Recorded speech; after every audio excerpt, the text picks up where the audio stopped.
Welcome to the Sunday night broadcast. I do this every Sunday night at 8 p.m.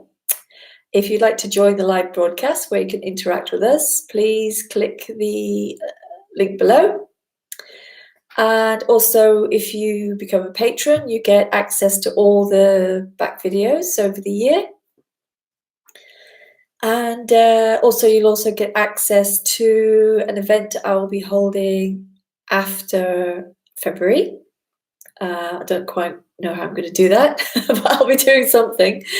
What else? If you'd like to just support the channel rather than becoming a patron, you can just send a donation to my PayPal account, which is on my website. Hi! And I also have a Wednesday night chat group where it's audio only and it's not recorded. I also do one-to-one sessions. If you'd like to email me about a one-to-one session, I'm open for that. And I am going to be away from February. I take my annual break in February. And I'm also going to be having a 5-day meeting here in Spain between, I've written it down, 13th to the 17th of May. We've already got a few people coming. It's going to be limited. There's only going to be a limit of 7 to 8 people. So if you're interested in coming to that, please let me know. What else? And thank you to all my patrons who support my channel and help me do this. Okay. I was speaking with somebody yesterday who asked me, why don't I ever talk about my experiences?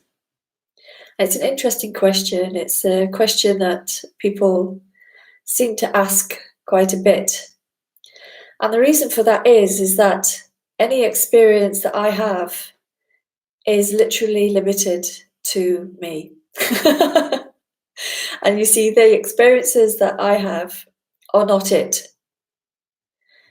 There's no experience which is it. It's always life happening, just as it is. And that includes experiences. And those experiences are wide and varied as a human being. They can be kind of like, inspiring experiences or sad experiences or funny experiences. And I know in non-duality they say, well, no one's having that experience. Well, does that matter? Does it matter who or who isn't having an experience? Experiences happen. It's irrelevant who it happens to or doesn't happen to. It just happens, doesn't it? And you can't deny that experiences happen. They just do. But you see, because I'm a speaker, people can hold that in some kind of regard as if any experience that I have says something and is a measure of something. So that's why I don't talk about those things, because really they're irrelevant, because there is no one relevant thing to life as it is. People all the time have experiences of freedom, and the freedom comes from actual freedom from, because the freedom from can't be expressed really. It just is more like a feeling of relief. No longer do I have to trudge down that old muddy path where I have to come to some kind of experience of enlightenment or know something. But I think what happens is that often people want, and even if they don't know they want it, but when they're asking that, they're wanting to look for something that they can find. They want some measure of, am I there yet? Is this something which means I've got closer to this enlightenment thing? When the whole enlightenment story is really just a con. Because if anyone gets to that state of enlightenment, so-called state of enlightenment, what are they offering? They're offering something that no one else can ever know. And also they're offering something that you have to believe in. And really, do we need to believe in something unless we're looking for some sort of Messiah thing, the Messiah? And, even like non-duality speakers, even though they're not presenting themselves as a Messiah, there's that kind of energy about it, as if they've reached something, the whole holy grail of, I know what life is, Or in non-dual speak, now I don't know what life is, but you haven't got there yet because you're a me. This kind of thing. So really they're presenting that they have found something. But all they're doing is presenting that they found something. They can never show you that. They can never show you what they've found. They can only talk in words. And those words really are completely meaningless, because for you, all there is life as it is. And that's all there is. And there's no measurement in life. Life shouldn't have to be a certain way. Life is just perfectly as it is, happening just on its own. The clouds are moving just on their own. The air is here just on its own. The thoughts are happening just on their own. This whole me story, is it happening for me? Is it not happening for me? What does that matter? Can we ever know it? And it's such a limiting factor. These ideas are such a limiting factor.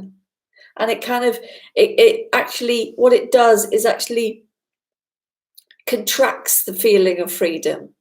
The feeling of freedom is literally the freedom from having to be something I'm not. That life just is, and I can never know what that is. But you see, that beauty of not knowing what life is opens up everything. It opens up a whole world of just life as it is, without wanting any answers. Just the wonder of life without answer. Because any answer that comes is always going to be a concept or an ideology. And those answers are often looked for in trying to get the speaker to talk about their experience. My experience of life is absolutely irrelevant to you. Because you'll never know it. And I'll never know your experiences. And the way we measure ourselves up against other people. Well, I don't have that experience, therefore I'm not getting it. Well, it's not true, is it? Because if someone's talking out of a video about an experience, why would that be true? Why would we have to believe that? And it's often because some people look for a savior. That's what they look for, a savior. How can that person must have the answers to save me. Well, those answers are never going to be satisfactory. And I've spoken to people who have been seeking for 10, 20 plus years, and no answer has ever been satisfactory or fulfilling, because that answer is always conceptual. There is no answer in this life. This life is absolutely as it is, and it's not offering an answer. It's just itself. You could say it's offering itself, but there's no answer in that. There's no one particular thing which is an answer.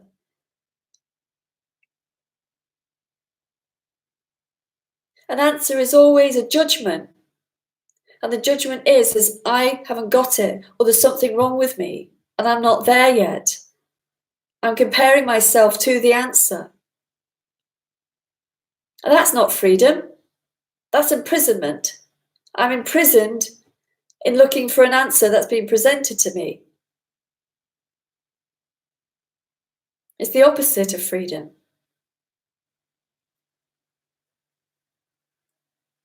The opposite of freedom is imprisonment. Imprisonment through concepts and beliefs and ideologies.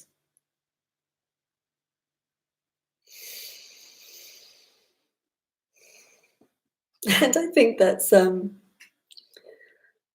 why I don't get interviewed. And actually, I don't really like being interviewed, because when someone interviews you, they're assuming that you have something. Because everyone always wants to ask what happened. They don't want to actually listen to what you're saying. They want to know what happened.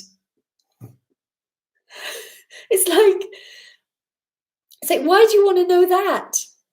Wouldn't you rather hear about, wouldn't you rather listen, have a conversation about what life is about? Isn't that more interesting? An exploration into what's going on than talking about some stodgy old story which has no relevance to what's going on. But somehow that seems to be the focus of interviews. So I don't really like interviews, and I don't think people like to interview me anyway. Because I'm not an easy customer.